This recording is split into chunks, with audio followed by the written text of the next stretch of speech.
तो शादी से पहले जो पाप तंग करता था, शादी के बाद भी वो तंग करेगा। एक दिन वो छोटा सा सांप जो तुमने पाला हुआ है वो बड़ा अजगर बन जाएगा। मेरे पास अगर मेरे बच्चे यहोवा में चलते हैं तो सारी प्रॉपर्टी के मालिक हैं, नहीं तो ये सारी प्रॉपर्टी हम सब में बांट दी जाए। कि बेटा ये सही रास्ता है, तुम्हें यहोवा में चलना है, मुड़ना रास्ता नहीं है, नहीं तो मैं तेरा बाप नहीं हूं। पहला तिमुथियुस 3 उसकी 2, 4 और 11, 12 में लिखा है, यह आवश्यक है कि अध्यक्ष निर्दोष और एक ही पत्नी का पति संयमी, सुशील, सभ्य, अतिथि सत्कार करने वाला, सिखाने में निपुण, अपने घर का अच्छा प्रबंध करता हो, अपने बाल बच्चों को सारी गंभीरता से अधीन रखता हो। तो चेंज नहीं किया, लेकिन मारने का अधिकार अभी नहीं दिया। मार कुटाई बंद हो चुकी कि फूल सूली पे चढ़ा दो, आग लगा दो, वो पत्थर मार दो, बंद हो गया। पर कहता अपने बेटे पे छड़ी चलाना बंद नहीं किया, पूरी गंभीरता से अधीन रख, ये बंद नहीं किया। आप अपने घर के अगुए हैं, आप अपने घर के पिता हैं, आप अपने घर के याजक हैं, लेकिन आपको यह नहीं मालूम कि आपके बच्चों के दोस्त कौन हैं, वो स्कूल में क्या कर रहे हैं, वो अपनी लाइफ में क्या कर रहे हैं। बहुत सारे प्रॉफिट्स ने यह गलती की है, सेवकाई में इतना बिजी हो गए कि अपने बच्चों को अपने अधीन कभी नहीं किया। जिस तरह के शमूएल, ऐसा नबी जिसकी एक भी बात धरती पे गिरती नहीं थी, लेकिन वचन कहता है कि उसके बच्चे परमेश्वर की राहों पर नहीं चले।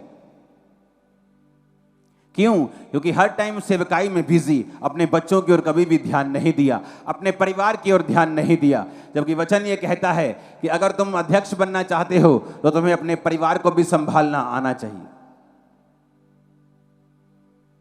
आपको नहीं पता आपकी वाइफ की प्रेयर लाइफ कितनी है, आपको नहीं पता आपके हस्बैंड की प्रेयर कितनी है। आप अपने अपना घर व्यवस्थित नहीं किया। अगर आपने अपना बेस व्यवस्थित नहीं किया, आप बड़ी बिल्डिंग उस पर नहीं बना सकते। आपने अपने घर के माहौल को ऐसा नहीं किया कि सब प्रार्थना कर सकें। हर बंदा अपने में बिजी है और संडे के संडे हम चर्च चले जाते हैं। ये उत्तम रास्ता नहीं है और ये सही रास्ता नहीं है। बाइबल कहती है एली के दोनों बच्चे व्यभिचार करते थे भवन में ही,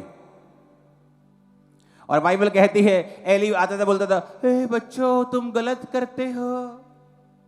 ऐसे होते ना ठंडे माँ बाप, अपने बच्चों को समझाते रहते, बेटा ऐसा मत करो।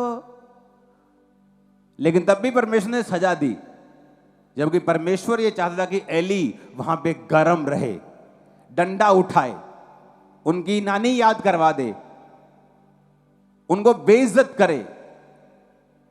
लेकिन आज के लोग बेइज्जत होना नहीं चाहते, वो मरना चाहते हैं। तो एली ने उनको बेइज्जत नहीं किया, पर बाइबल कहती है फिर वो नाश के रास्ते पे चले गए।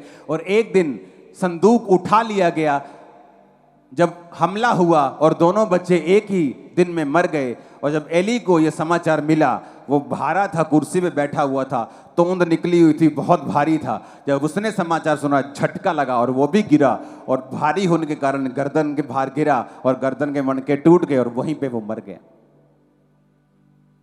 जहां गर्म होना चाहिए था वहां गर्म नहीं हुए, ताकि घर में कलेश ना हो, असहज वातावरण ना बने। आज तुम अपने बच्चों को कुछ नहीं कहते, तुम्हें मालूम है तुम्हारी बेटी बिगड़ रही है, तुम कुछ नहीं कहते कि घर में कलेश ना हो, इसके बाप को मालूम ना हो जाए। एक दिन वो छोटा सा सांप जो तुमने पाला हुआ है वो बड़ा अजगर बन जाएगा। क्योंकि जो छोटा सा सांप उत्पत्ति में आदम के पास आया था, वो प्रकाशित वाक्य में एक बड़ा अजगर बन के आता है। एली ने अपने बच्चों की ओर ध्यान नहीं दिया, खुद परमेश्वर में चलता रहा, लेकिन अपने बच्चों पे डंडा नहीं उठाया।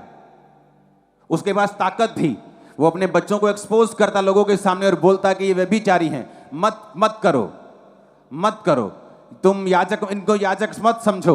ऐसे बड़े स्टेप उठाता उनके सामने, उनको शर्मिंदगी होती, फिर वो तौबा कर लेते। लेकिन मुंह से समझाता क्या, सिर्फ सिंपल सिंपल, ओ बेटा डोंट डू दिस, बेटा ऐसे मत करो, की करिए हो आजकल के न्याणे मानते ही नहीं गए, और तुम उनको बड़ा कर रहे हो नाश के लिए। बहुत से सेवक नहीं उठा पाते ऐसे स्टेप्स को और अपने बिगड़े हुए बच्चों को पुलपिट पे खड़ा करे रखते हैं।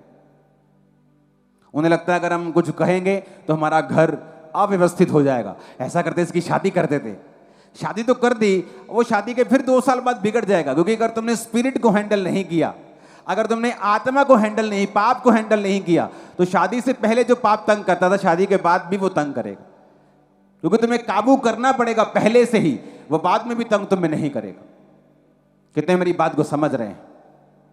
तो याजक अगर बनना है तो याजकों की जिम्मेवारी भी देखो परमेश्वर ने कैसी रखी है। याजकों की बेटियों को पवित्र होना था, याजकों के बेटों को पवित्र होना था, याजक को जिम्मेवारी निभानी थी कि वो अपने बच्चों को, अपने बाल बच्चों को गंभीरता के साथ अधीनगी में रखे और परमेश्वर में चलाए। क्यों परमेश्वर अब्राहम से खुश था? क्यों परमेश्वर बोलता था, जब 3 दूत अब्राहम के पास आए और उन्होंने खाना खाया, उनमें से 2 दूत थे और एक यहोवा परमेश्वर था। जब बाइबल कहती है वो सदोम और अमोरा की ओर चले उनको नाश करने के लिए, तो जो एक दूत यहोवा परमेश्वर था, तो वो अपने मन में सोचने लगा कि जो मैं करने वाला हूं, क्या मैं अपने दोस्त अब्राहम से छुपा के रखूं? क्योंकि ये अपने घराने को आज्ञा देगा कि मेरे बाद तुम परमेश्वर में अटल चलते रहोगे। आज्ञा देगा, कमांड करेगा, विल बनाएगा। मेरे बाद अगर मेरे बच्चे यहोवा में चलते हैं तो सारी प्रॉपर्टी के मालिक हैं, नहीं तो ये सारी प्रॉपर्टी सब में बांट दी जाए। ऐसी विल, ऐसी कमांड, ऐसी पावर अपने घराने के ऊपर कि बेटा ये सही रास्ता है, तुम्हें यहोवा में चलना है, मुड़ना रास्ता नहीं है, नहीं तो मैं तेरा बाप नहीं हूं। लेकिन नहीं, आज के विश्वासी ऐसे कदम नहीं उठा सकते और वो धीरे धीरे अपने बच्चों को नाश होता हुआ देखते हैं। पहले बिगड़ता हुआ देखते हैं, फिर नाश होता हुआ देखते हैं, फिर शैतान के हाथों में देखते हैं, फिर इस धरती के ऊपर उन्हें दुख भोगता हुआ देखते हैं, फिर परमेश्वर के सामने प्रार्थना करते, ओ परमेश्वर। फिर परमेश्वर कहता है, तुझे मेरा वचन सुनाई नहीं दिया था जब मैं बोल रहा था? तुझे ये मालूम नहीं कि मैं ही वचन हूं, वचन ही मैं हूं? जब मैं वचन के जरिए तुमसे बात कर रहा था तुम्हें सुनाई नहीं दिया था? तब तुम्हें एक्शन लेना चाहिए था, स्टैंड लेना चाहिए था, फास्टिंग करनी चाहिए थी, प्रार्थना करनी चाहिए थी, प्रेम भी करना चाहिए था अपने बच्चों से अधिक, ताकि तुम उन्हें बदल सको और मुझ में ला सको। तो अगर तुम्हें याजक बनना है तो तुम्हारे ऊपर एक जिम्मेवारी भी है जो परमेश्वर दिखाता है। ऊंची आवाज में हालेलुया बोलो। परमेश्वर के गहरे वेदों को परमेश्वर के दास के द्वारा जानने के लिए और ऐसी और नई वीडियोस को देखने के लिए हमारे YouTube चैनल को सब्सक्राइब करें और साथ में बेल आइकन को प्रेस करें, ताकि ऐसी और नई वीडियोस की नोटिफिकेशन सबसे पहले आप तक पहुंच सके। जुड़े रहें परमेश्वर की हजूरी के साथ। God bless you.